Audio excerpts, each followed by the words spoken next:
fashion and 30% off beauty. So there really is something for everyone out there today, right across Australia. Kendall? Hey, sorry.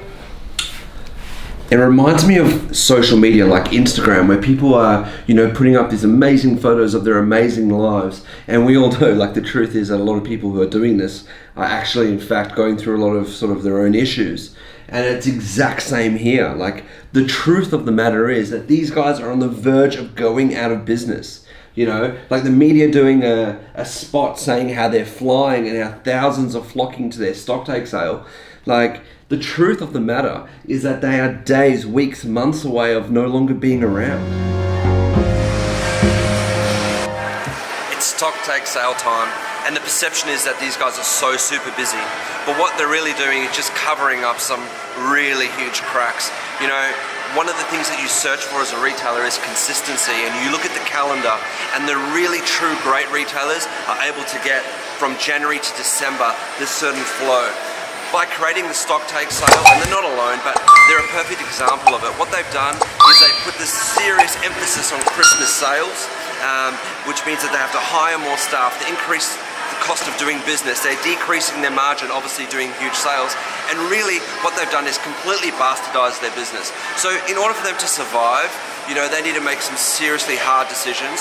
One of them for me straight away is there's no more stock take sale. Like, that needs to go. So next time you're watching the news and you see like millions of people streaming in there, understand that they're not killing it, they're not making a lot of money, they're just delaying the absolute inevitable at the moment. So really the test is going to be for them to see if they can survive now. There's no idea about profitability, this is about survival. And at the moment, I just don't see it happening.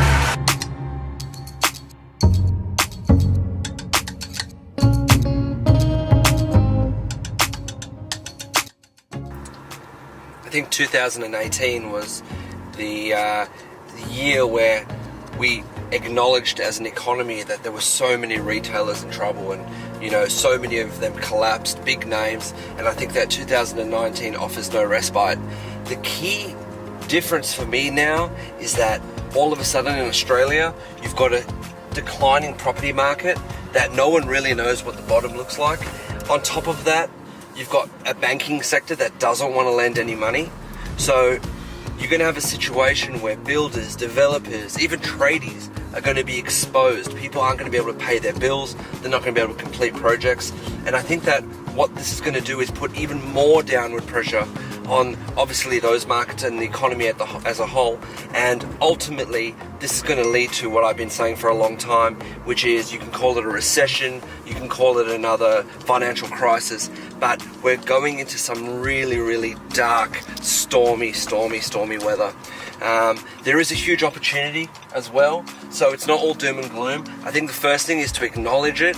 The second thing is to change your process to make sure that you can support it, and with the hustle part of it, we're so prepared to double down and work even harder, and so we're just giving ourselves every opportunity.